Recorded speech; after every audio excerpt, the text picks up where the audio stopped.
자, 여러분 안녕하세요. 오늘은 저번 시간에 이어서 우리 텍스트 45쪽입니다. 그래서 지금 우리가 어, 발상을 어떻게 조작할 것인가 하는 부분에 대해서 이론적인 부분을 지금 하고 있는데, 저번 시간에 이어서 두 번째로 또 한 학생의 글, 개요에 대해서 한 학생의 글을 보면서 우리가 한번 수정할 부분들이 어떤 부분들이 있는지 알아보도록 하겠습니다. 먼저 밑에 보면은 이제 저작권과 관련해서 어, 그 주제를 학생이 이제 작성한 글이 있습니다. 그래서 이 글을 오늘 이제 토대로 해서 같이 한번 배우고.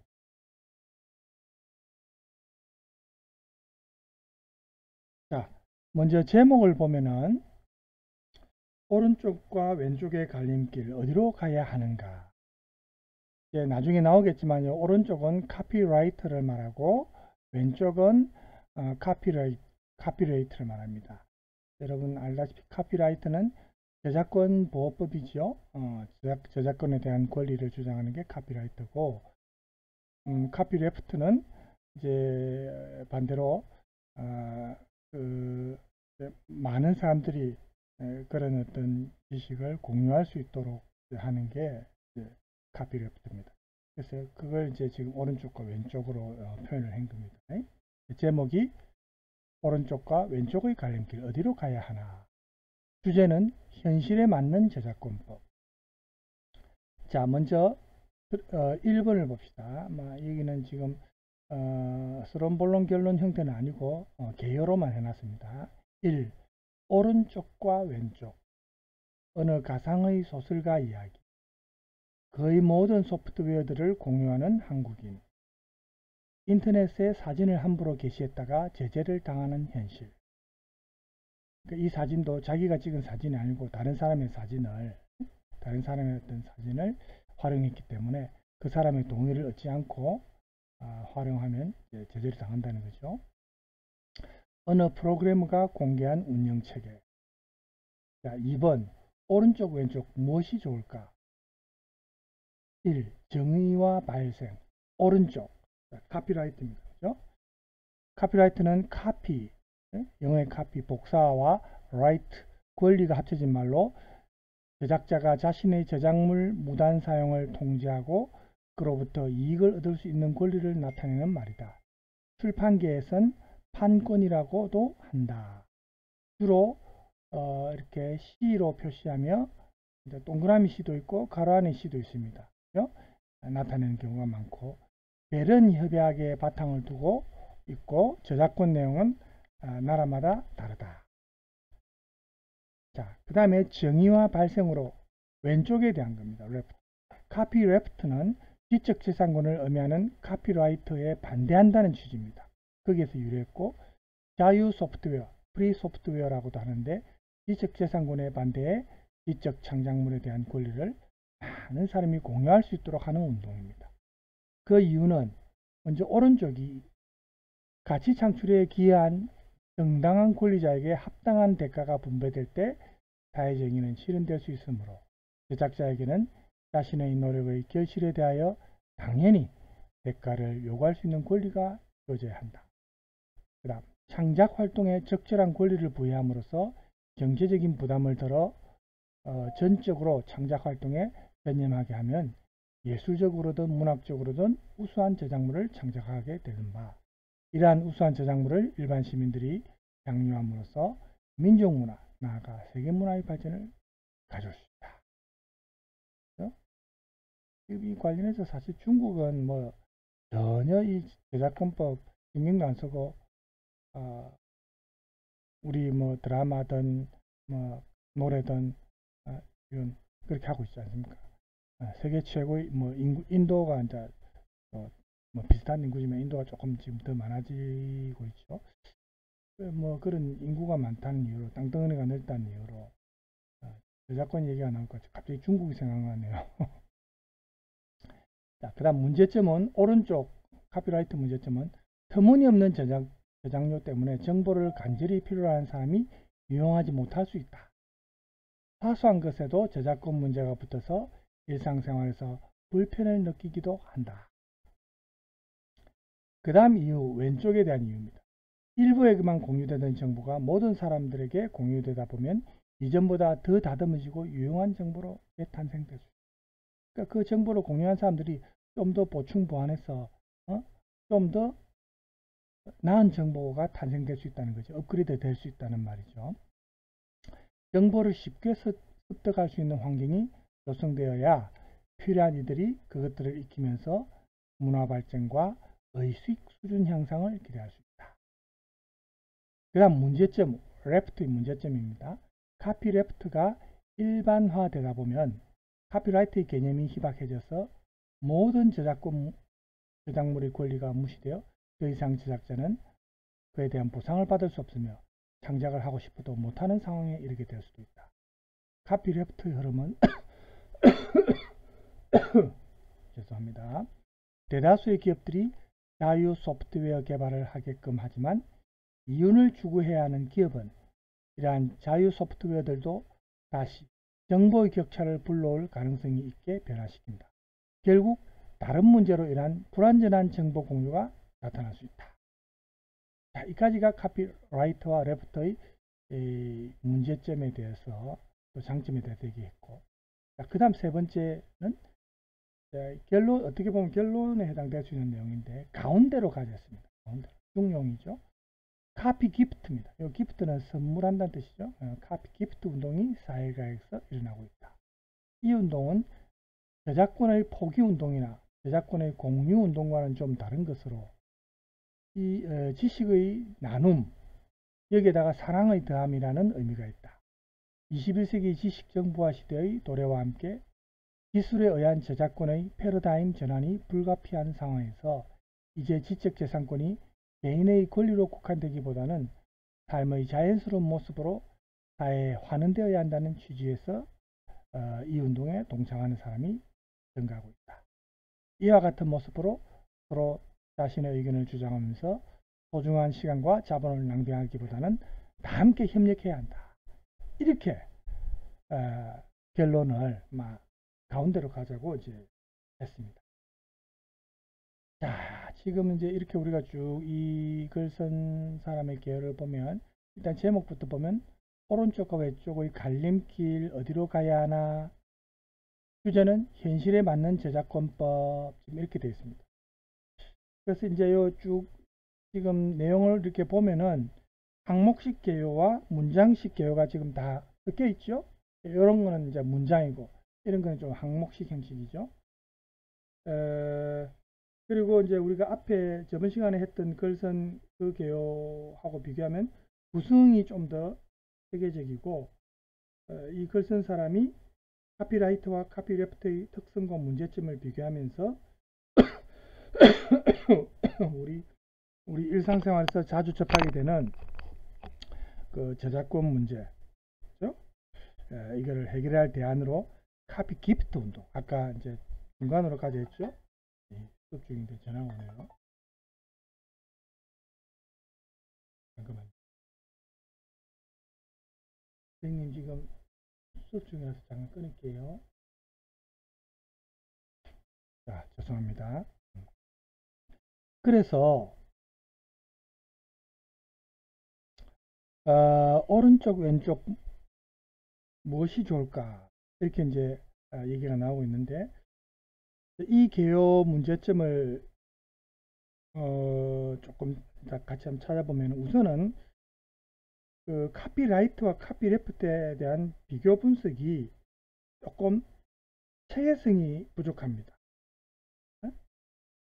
우리가 조금 이해할 때 보통 가독성이란 말을 하거든요. 글을 읽을 때 이해가 잘 되는 게 가독성입니다.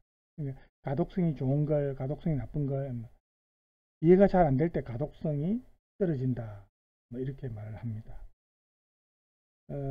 구성상으로 볼 때 카피라이트와 이 카피레프트를 항목별로 이렇게 비교하거나 아니면 이제 각각 이 카피라이트와 카피레프트의 특성을 항목별로 이렇게 기술하지 않고, 예를 들면 보세요. 정의와 발생, 또 이유, 문제점 이런 소제목을 달면서 카피라이트와 카피레프트를 비교했죠. 또 카피라이트와 카피레프트라는 이 소제목을 달면서 그 밑에 보면 정의와 발생, 이유, 문제점 이라는 항목을 이제 적어서 그렇게 서술하면 조금 더 나을 수도 있는데, 구성이 조금 적당하지 못하다는 그런 우리가 생각을 할 수가 있습니다. 그래서 이렇게 배열하는 방식이 우리가 요약 정리하는 수준에 그치면 안 되고요. 카피라이트와 카피레프트의 특성을 효과적으로 이해시키는 방법이 사실은 필요합니다. 그래서 또 2장에 보면은 2장에 이제 1번 정의와 발생 오른쪽에 대한 그죠? 그 다음에 그 3번 이유 그죠? 그 다음에 4번 문제점 이렇게 이제 먼저 하고, 그 다음에 그 정의와 발생 왼쪽 그 다음에 이유 왼쪽에 대한 이유, 그 다음에 6번 문제점 왼쪽. 그러니까 right는 right대로 쭉 순서대로 하고, 그 다음에 left는 카피 left는 left대로 순서대로 하고, 이렇게 배열을 하는 게 훨씬 더 체계적이죠. 지금 보면은 조금 이렇게 섞여 있는 게 그 구성이 조금 좋지 않다는 게 우리가 눈에 들어옵니다. 그래 가지고 이제 뭐 작은 1번을 해가 카피라이트, 작은 2번을 해가 카피레프트 이렇게 절을 따로 만들어 가지고 그 밑에 이제 1번이나 아까 요 3번 4번 이런 거 그죠? 이유나 문제점 이런 거를 그 절의 제목으로 해 가지고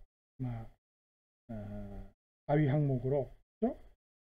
1, 2, 3 그 다음에 5, 4, 6 이렇게 각각 하위 항목으로 넣는다든지, 그러니까 구성상으로 조금 더 신경을 썼으면 좋지 않았을까. 카피라이트는 카피라이트대로 쭉 연결시키고, 그 다음에 카피레프트는 레프트대로 문제점, 이유 뭐 이렇게 연결시키고, 그렇죠? 그래서 이렇게 구성이 조금 더 치밀했으면 하는 지적이 있을 수 있고요.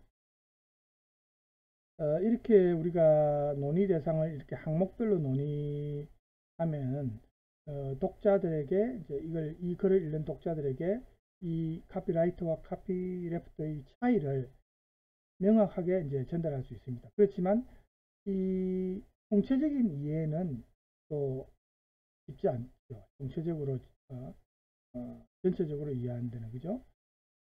또 반면에 카피라이트와 카피레프트를 전체적인 맥락에서 이렇게 각각 대립하는 연속적인 배열 방식이 한 대상의 특성을 전체적으로 제시할 수는 있지만, 비교되는 그 각 항목의 차이점이 명확하게 드러나지 않으므로 별도의 장을 마련해서 또 논의를 정리할 필요도 있다. 이렇게 볼 수가 있습니다. 우리 텍스트에도 그렇게 지금 지적사항이 있죠. 그래서 이렇게 발상을 구조화하는 방식이 다양할 수 있습니다. 사실은 하나의 정답은 아닙니다. 그렇죠? 그래서 계열을 작성할 때 이렇게 구성 방식을 선택하고 세부 항목을 배치하고 이렇게 할 때 그 글의 목적이나 글 쓴 사람의 뭐 자기 나름대로의 어떤 취향이 있겠죠. 어떤 방식이 효과적인지 좀 고민해서 구성을 할 수 있습니다. 그 다음에 이제 또 우리가 내용을 보면은 이 카피라이트와 카피레프트의 비교를 통해서 지금 결론에 보면 중도적인 입장, 가운데 입장이죠. 이걸 결론으로 지금 하고 있는데, 이 카피라이트에 대해서 논의할 때 카피레프트를 활용을 했고, 카피레프트에 대해서 논의할 때 카피라이트를 활용하고 있죠. 그래서 이런 구성 방식이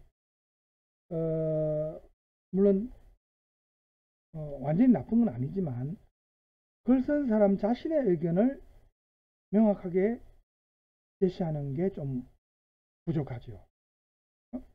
그래서 이 글이 본론을 구성할 때 이 2장이 강조되고 오른쪽 왼쪽 무엇이 좋을까? 그죠? 3장이 좀 가운데로 가자. 이렇게 부차적인 차원에서 논의될 수밖에 없다. 이렇게 우리가 이제 이거는 너무 쉽게 예상할 수 있는 부분이야 이 말입니다. 결론이 가운데로 가자 이런 게 너무 어떻게 보면 안일한 쉬운 결론이죠. 그죠? 이렇게 어떤 정책에 대해서 대안을 제시한다든지 이걸 쓴 사람이 어떤 제안을 하는 앞으로 그 미래에 영향을 미칠 수 있는 그런 정책과 관련된 이런 명제이다 보면은 아무래도 이 3장이 중요합니다. 대안 제시 부분이. 그죠? 그래서 이 분량상으로 볼 때 뭐 2장의 이런 내용, 카피라이트와 카피레프트 어느 쪽이 좋을까? 이런 내용이 지금 상당히 분량이 많은데 사실은 3장 이 대안을 제시하는 부분이 지금 몇 마디로 끝나죠. 양이 분량이 얼마 안 되고 그 다음에 대안이라기보다는 우리가 어느 정도 쉽게 예상할 수 있는 가운데로 가자 중용의 입장으로 그냥 맞춰버리는데 이게 좀 아쉽습니다. 이 명제 자체가 어떤 정책에 대한 대안을 제시하는 그런 주제니까 이 내용이 좀 더 핵심이 돼야 됩니다. 분량도 좀 더 많아야 되고요. 그죠? 그런 생각이 좀 들었고요. 그 다음에는 이제 우리 여러분들도 마찬가지지만 여러분들의 글에서 자주 등장하는 결론이 좀 낙관적인 결론, 긍정적인 결론이 사실은 많습니다. 그죠? 그런데 이 긍정적인 결론이 나쁘다는 건 아니고 분명하게 논증의 과정을 거쳐야 됩니다. 논리적으로 어떻게 증명 가능한 그런 어떤 과정을 거치지 않고 그냥 낙관적인 결론을 내려버리면은 단순하게 이거는 자신의 주장이 없는 글과도 마찬가지입니다. 사실은. 그래서 여기서도 보면 좀 중도적인 입장을 취하는 방식이 방식으로 결론을 내었거든요.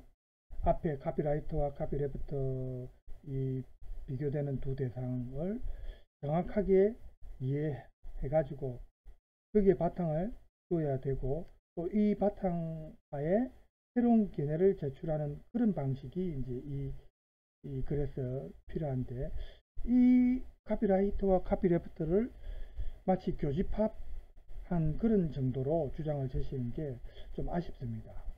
이런 중도적인 의견을 제안하는 것은 사실은 창의적 발상이라고 보기 어렵거든요. 그렇죠? 누구든지 쉽게 예상할 수 있는, 그죠?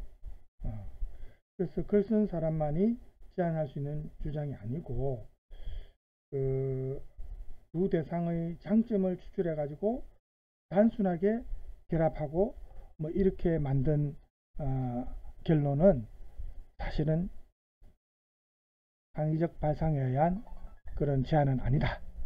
조금 그런 문제점이 있습니다.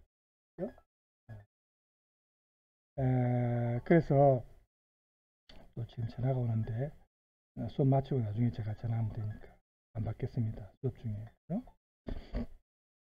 그 다음에 네 번째는 이 비교되는 두 대상에 대해서 체계적으로 이해를 하고 거기에 바탕을 두고 개요를 작성한 게 아니니까 이 글이 본론에서 보면 이 두 항목을 이제 각 항목들을 내용을 쭉 보면은 이 카피라이터와 카피레프터의 특성과 문제점을 좀 어떻게 보면 우리가 조금 이 글 쓴 사람이 논거로 많이 활용을 하고 있는데 물론 완전히 완성된 글은 아닙니다. 이게 개요니까 그죠?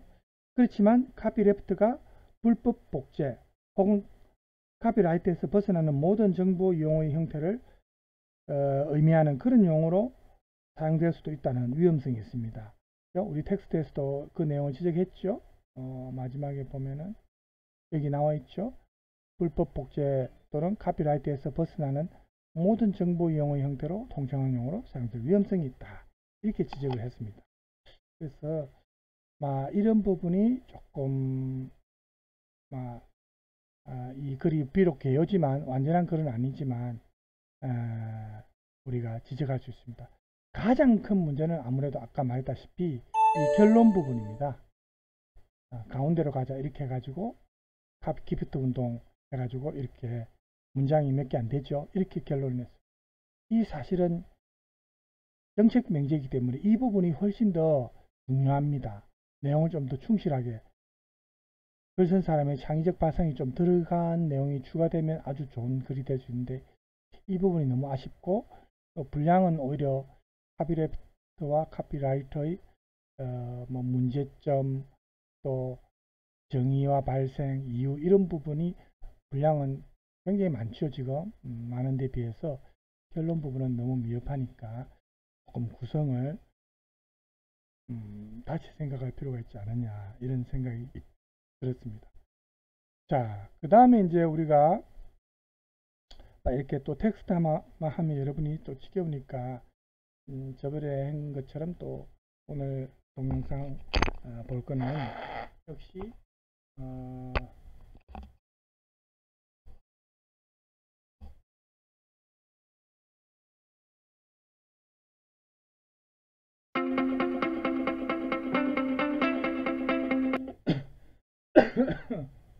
창의적 사고와 글쓰기 해가지고 서원대학교 교육혁신을 해서 이런 동영상인데 한 11분 정도 되는 분량입니다. 그렇게 많지는 않은데 여러분들이 또 글 쓸 때 도움이 될 수 있는 내용이니까 한번 참조해서 들어보시기 바랍니다.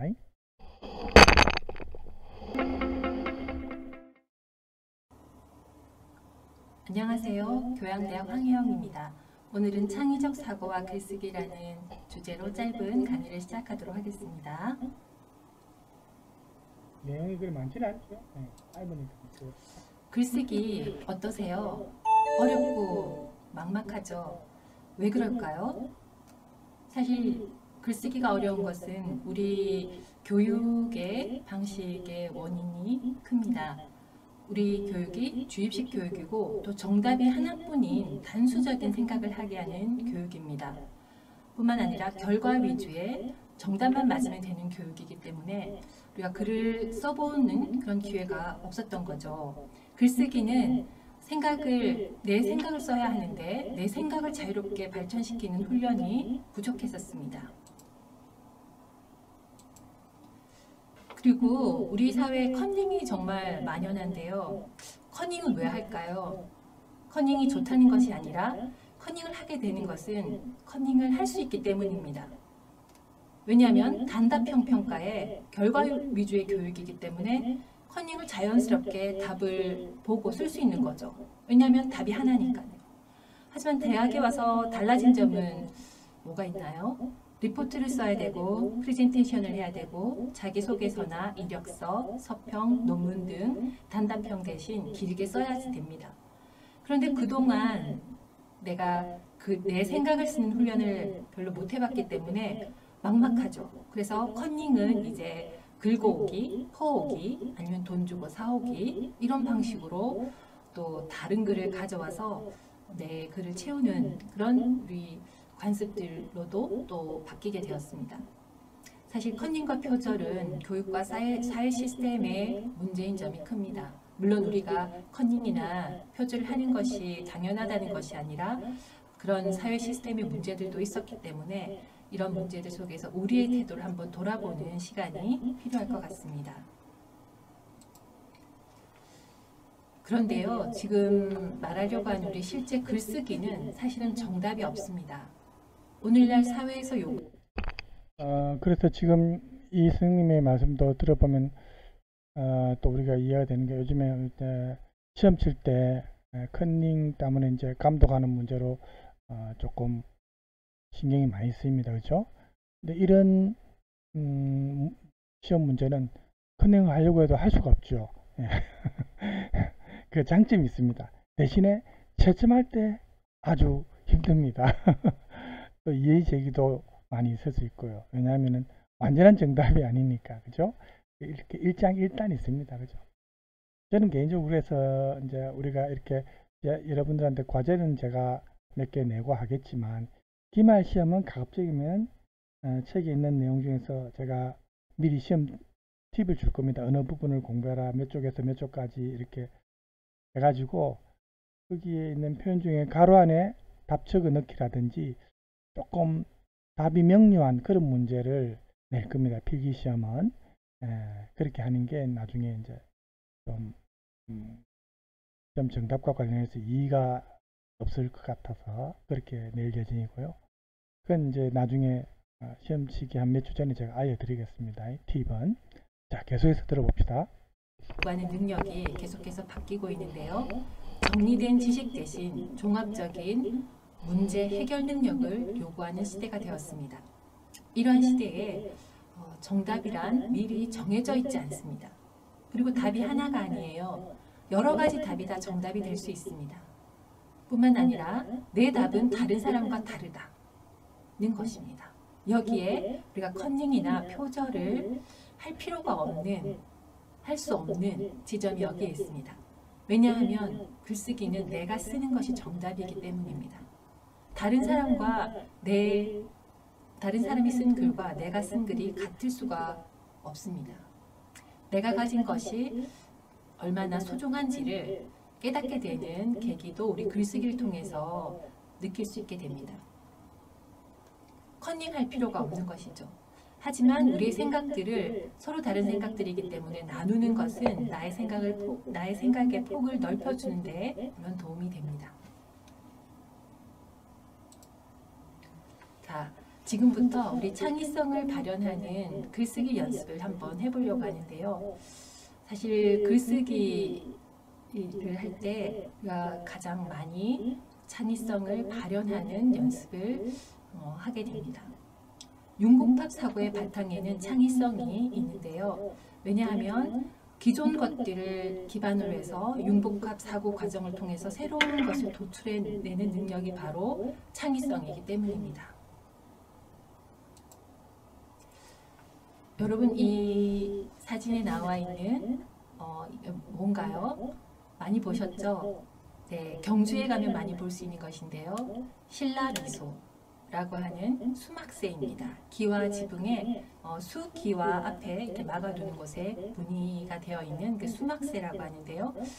지금 보시는 이 수막새와 수막새를 붕어빵과 결합시키면 어떤 아이디어가 나올까요? 경주에 갔더니 이 두 가지를 결합해서 새로운 아이디어를 융합해서 만들어낸 창의적인 아이템이 있었습니다.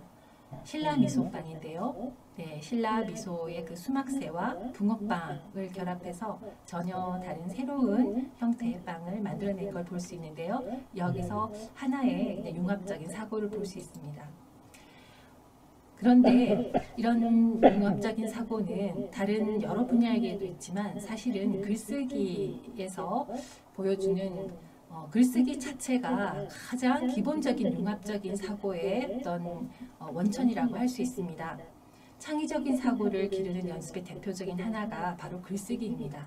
왜냐하면 단어들을 연상해서 배열하고 조합하고 또 생각을 융합해 나가는 과정이 바로 지속적인 창의적인 사고를 활용하는 그런 과정이기 때문인데요. 그래서 글쓰기는 융합적인 사고의 결과이기도 하지만 또 이 글쓰기를 통해서 융합적인 사고가 만들어지는 융합적 사고의 토대가 되기도 합니다.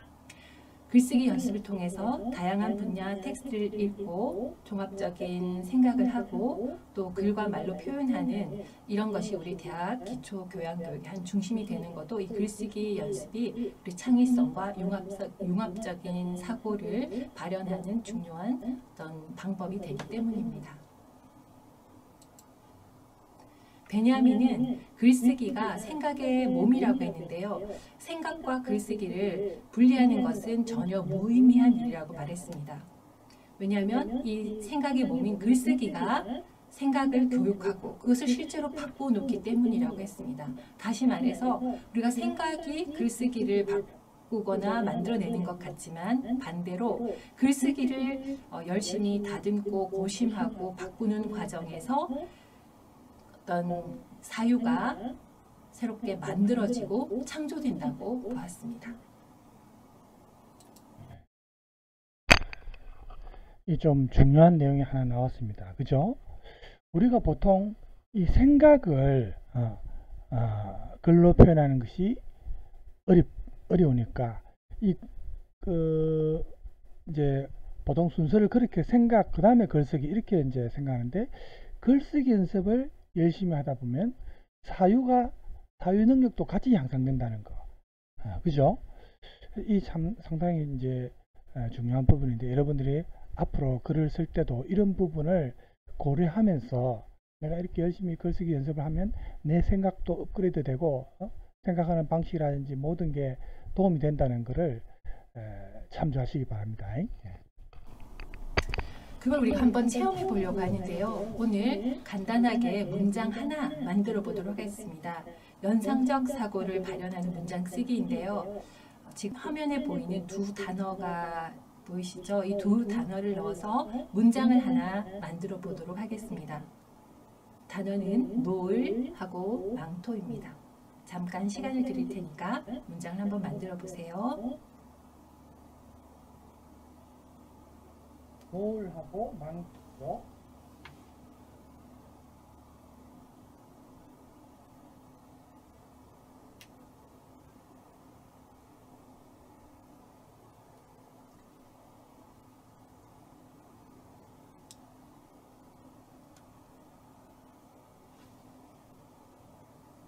네, 문장을 만들어 보셨나요? 자, 어떤 문장을 만드셨어요? 예를 하나 보여드릴게요.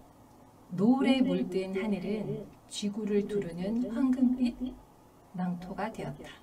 이런 문장이 하나 제시되었습니다. 혹시 이 수업을 들으면서 문장을 쓰신 친구 중에 똑같은 문장 쓴 친구 있으신가요? 아마도 똑같은 문장을 쓴 친구가 있기가 쉽지 않을 것 같아요. 만약 혹시 한 문장 정도는 어쩌다가 똑같은 문장을 쓰는 경우도 있을 수가 있겠죠. 하지만 이런 방식으로 두 개의 단어씩을 넣어서 똑같은 단어를 봤는데 그 똑같은 두 단어를 보고 문장을 만들었을 때 계속해서 똑같은 문장을 만드는 경우는 거의 제로에 가까운 그런 불가능한 확률입니다. 혹시 옆에 친구도 같이 이 문장을 만들어 본 친구가 있다면 한번 친구와 답을 서로 얘기해 볼까요? 그 친구의 답은 어떤가요? 나의 답도 얘기해 주고 친구가 만든 문장도 한번 들어보기 바랍니다. 아마도 그 친구의 답은 내가 만든 답과 다를 것입니다. 정답은 하나가 아닌 거죠. 글쓰기에서. 그동안에 우리가 정답이 하나일 때는 다른 사람의 답을 볼 수가 있습니다. 그리고 다른 사람의 생각을 가져올 수도 있지만 진정한 글쓰기에서는 정답이 하나가 아니기 때문에 볼 수도 없고요. 나의 정답은 내 안에 있기 때문에 다른 사람의 글에서 내 답을 찾을 수가 없습니다. 정답은 미리 주어져 있는 것이 아니라 여러분이 이 두 단어를 보고 연상해서 만드는 과정에서 정답이 새롭게 창출되는 것입니다.